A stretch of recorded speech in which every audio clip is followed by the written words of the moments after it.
Hello students. आज की online कक्षा में आप सभी का हार्दिक अभिनंदन। बच्चों, जैसा कि आप जानते हैं कि वाक्य के आधार पर भेद जो हैं, आपने पहले जो वीडियो भेजी गई थी उसमें आपको रचना के आधार पर वाक्य भेद करवाए गए थे। तो आज हम करेंगे अर्थ के आधार पर वाक्य भेद, जो कि आपके पाठ 20 जो है, ईर्ष्या तो न गई मेरे मन से, पाठ में संकलित है। तो बच्चे, उनको समझाने से पहले आइए एक उदाहरण के माध्यम से कुछ समझने की कोशिश करते हैं। देखिए, इसमें थोड़ा थोड़ा अंतर होता है, जिसके माध्यम से जो है वाक्य परिवर्तित हो जाता है कि उसका अर्थ ही बदल जाता है। अर्थ के आधार पर वाक्य भेद तो वैसे 8 है, जैसा कि आप पहले ही जानते हैं। तो देखिए जरा, अब इसमें क्या होता है, विधानवाचक वाक्य का उदाहरण लिया गया। सीता 10वीं में पढ़ती है, ये था विधानवाचक वाक्य। अब दूसरा देखिए, इसमें सिर्फ आपने जब निषेध करना है, नहीं, ना कि नेगेटिव बनाना है वाक्य को, तो क्या करते हैं आप, सीता 10वीं में नहीं पढ़ती है। अब आपने देखा किस तरह से परिवर्तन हो गया। तो नहीं के द्वारा आप समझ सकते हैं कि यह है निषेधवाचक वाक्य। आगे आता है तीसरा जो वाक्य है, इसमें आप सबसे बड़ी पहचान तो आप काफी देर से हिंदी पढ़ते आ रहे हैं। तो इसमें देखिए प्रश्न सूचक का साइन लगा हुआ है, तो उसके माध्यम से भी आप अनुमान लगा सकते हैं कि क्या सीता 10वीं में पढ़ती है। तो ये आपका हो गया प्रश्नवाचक वाक्य। उसके बाद आता है आज्ञावाचक। आज्ञावाचक या अज्ञार्थ भी बोलते हैं इसको। सीता, तुम 10वीं में पढ़ो। तो यहाँ पे हम किसी को आज्ञा दे रहे हैं या अनुमति दे रहे हैं, तो इस रंग से ये होता है आपका आज्ञावाचक। उसके बाद है अरे, सीता 10वीं में पढ़ती है। ये है जिसमें हैरानी की बात हो गई, जब हमें अचानक से कोई बात पता चलती है जिसके बारे में हमने कभी सोचा भी नहीं होता। तो ये होता है आपका बेटा जी विस्मयवाचक, या इसको बोलती हैं विस्मय आदि बोधक। अब यहाँ पे देखिए, जैसे प्रश्नवाचक जो वाक्य था उसमें हमने प्रश्न चिन्ह देख लिया। यहाँ पर सबसे बड़ी आप किस तरह से देख सकते हैं वाक्य कौन सा है, इसमें देखिए, जिसको आप इंग्लिश में बोलते हो साइन ऑफ एक्सक्लामेटरी, हिंदी में उसको बोलते हैं विस्मय आदि बोधक। उसके माध्यम से भी आप देख सकते हैं कि ये आपका कौन सा वाक्य है। विस्मय होता है हैरानी। अब आता है काश सीता 10वीं में पढ़ती। अब काश क्या होता है बेटा, जिसमें आप एक इच्छा व्यक्त कर रहे हो, तो ये आपका होता है इच्छावाचक वाक्य। फिर आता है जिसके बारे में आपको पूरी तरह से कंफर्मेशन नहीं होती, आप शंका में रहते हो, ये चीज हो भी सकती है, नहीं भी हो सकती। अब देखिए, शायद सीता 10वीं में पढ़ती है, तो ये कौन सा हो गया बेटा जी आपका संदेहवाचक वाक्य। तो इस ढंग से जो आपका संदेहवाचक वाक्य है, उसके बाद आपका जो आता है 8वां, वो आता है यदि अनुमति मिले तो सीता 10वीं पढ़े। तो ये है, देखो बेटा, इसमें क्या है, दो दो क्रियाएं हैं। जो अगर पहला काम होगा तो इसमें क्या पहचान होती है, इसको शर्त बोधक भी बोलते हैं, कि अगर पहला कार्य होगा तो दूसरा कार्य तभी होगा, क्योंकि दूसरा कार्य जो उस पर निर्भर कर रहा है। इस तरह से मैंने कोशिश की है कि आपको एक ही वाक्य के माध्यम से जो अर्थ के आधार पर वाक्य भेद जो है उसको ठीक ढंग से आप समझ सके। तो उसी आधार पर मैंने ये वाक्य लिया और आपको समझाया। चलिए अब इसकी हम चर्चा करते हैं परिभाषा सहित, जिससे आपको विषय वस्तु की और भी समझ आ जाएगी। देखिए, अर्थ के आधार पर 8 वाक्य भेद हैं। सबसे पहले देखो, विधानवाचक वाक्य, जो आपके होते हैं ना इंग्लिश में असर्टिव सेंटेंसेस, उनको बोलते हैं विधानवाचक। विधानवाचक में आप क्या समझ सकते हो बेटे, कि जिन वाक्यों में किसी के काम के करने या होने की सूचना मिलती है, मतलब कोई कार्य हो रहा है या अम, कर रहा है, तो वो होता है आपका विधानवाचक वाक्य। अब देखो, हमने जीवन में कई पड़ोस बदले हैं, तो ये होने की अनुभूति हो रही है ना यहाँ पे, कि मतलब एग्जिस्ट कर रही है वो चीज। तो ये हो गया आपका विधानवाचक वाक्य। आगे देखो, उस दिन शनिवार था, तो ये भी पता चल रहा है हमें कि कोई काम हो चुका है। तो इस तरह से विधानवाचक वाक्य में क्या है, जिससे किसी काम के करने या होने की सूचना मिलती है, तो उसको आप विधानवाचक वाक्य कहते हैं। अब आता है निषेधवाचक वाक्य। तो इसमें क्या है, जिन वाक्यों में किसी काम के ना होने का बोध होता हो, मतलब वो काम नहीं हो रहा, तो वो होता है बेटा जी निषेधवाचक वाक्य। आप अगर ऊपर असर्टिव सेंटेंस था, ये आपका नेगेटिव सेंटेंस हो गया। ठीक है। उसके पास एक भी कोट नहीं है, तो नहीं से आप अनुमान लगा सकते हो ये निषेधवाचक वाक्य है जिसमें मनाही की गई है या कोई चीज नहीं है। राधा कुछ ना कर सकी। अब देखो नहीं, न, ये वाले जो वाक्य हैं आपके, वो क्या हो गए आपके निषेधवाचक वाक्य। तो पहला था विधानवाचक वाक्य, दूसरा है आपका निषेधवाचक वाक्य। अब आगे देखिए, तीसरा आपका आता है आज्ञावाचक वाक्य।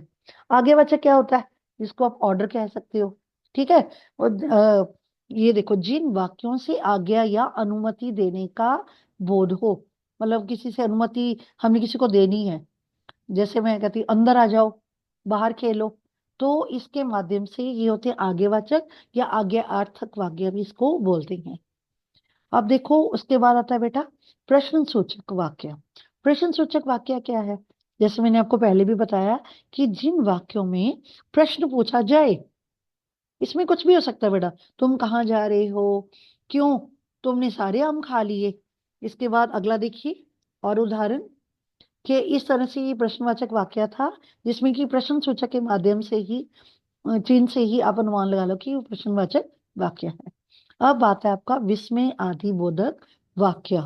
ये जो शब्द है ना बेटे, विस्मय, हैरानी वाले, जैसे आप इंग्लिश में कहते हो हुर्रे, अलास, वाओ, तो इस ढंग से ये शब्द ना अचानक से निकलते हैं। अब देखो, जिन वाक्यों में आश्चर्य, आश्चर्य कैसे हो गया? वाह, कितना सुंदर इंद्रधनुष निकला है, आपने अच्छे अंक प्राप्त किए। आपके मम्मा बोलते हैं शाबाश, कितने अच्छे अंक प्राप्त किए। ठीक है। तो आश्चर्य होता है बड़ा हैरानी। उसके बाद फिर शोक। शोक का मतलब क्या होता है?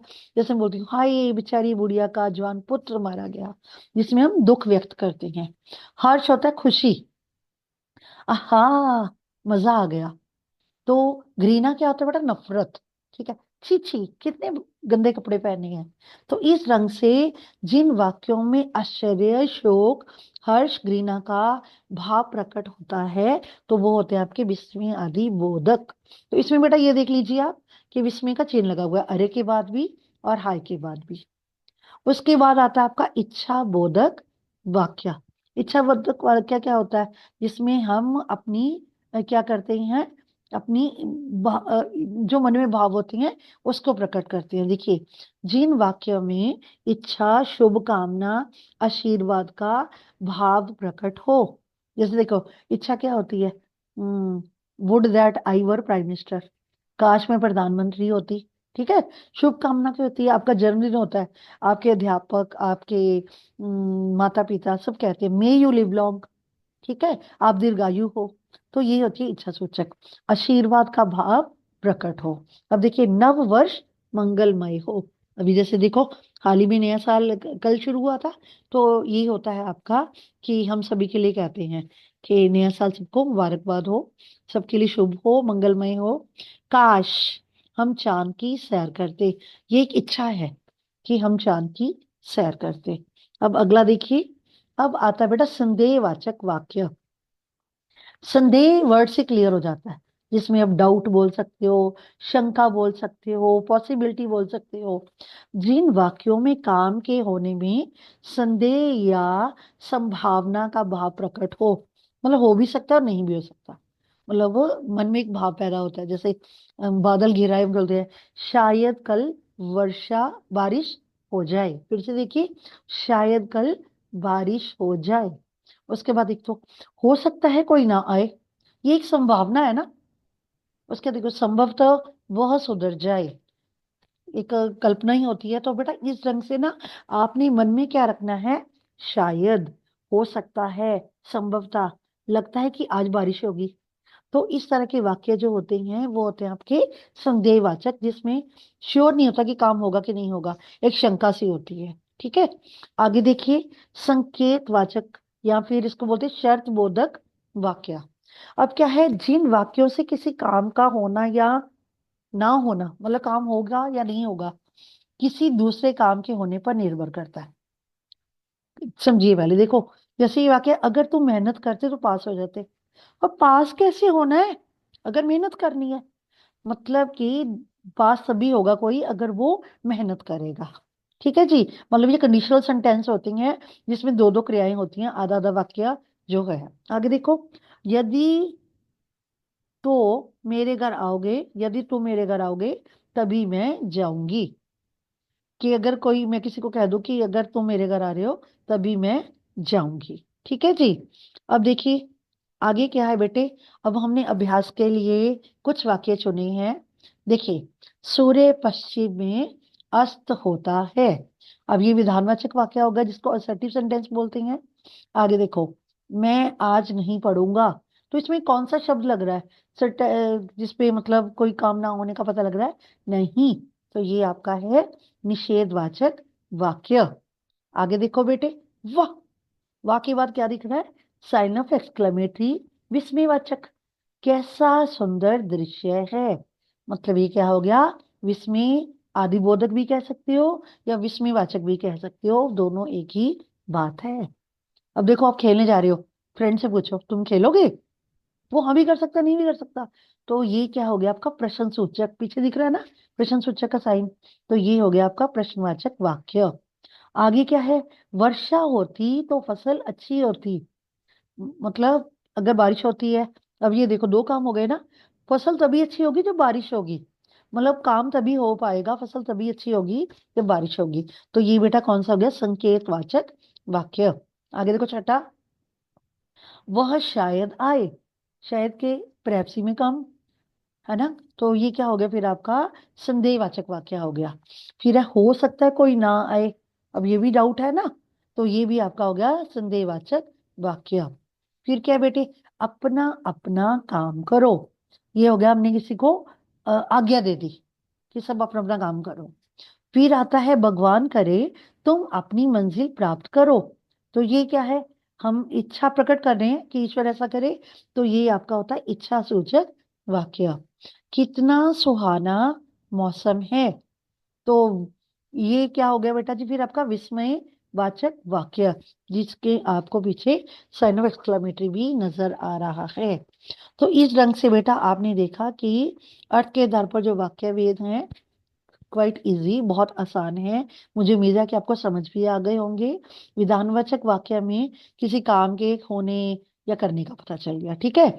और निषेधवाचक में नहीं का आपने देखना, नहीं या मत भी हो सकता है। ठीक है। माली ने कहा फूल नहीं मत तोड़ो। ठीक है जी। उसके बाद आपका क्या हो गया? आपका हो गया प्रश्न सूचक। प्रश्न सूचक में क्या है? पीछे प्रश्नवाचक चिन्ह भी लगा होगा। फिर उसके बाद विस्मय बोधक में क्या है? साइन ऑफ एक्सक्लेमेटरी लगा होगा।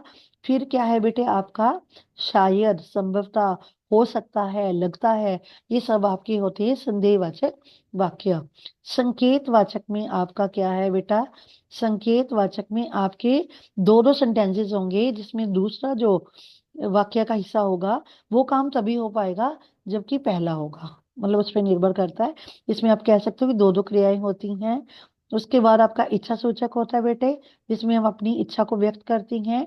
आज्ञावाचक में क्या है? किसी को अनुमति देना।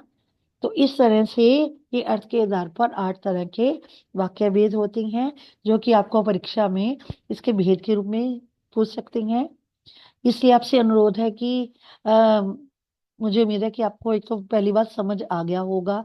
आपका कोई भी सुझाव है, कृपया आप उसको कमेंट बॉक्स में जरूर शेयर करिए ताकि मैं आपकी समस्याओं का निवारण कर सकूं। धन्यवाद।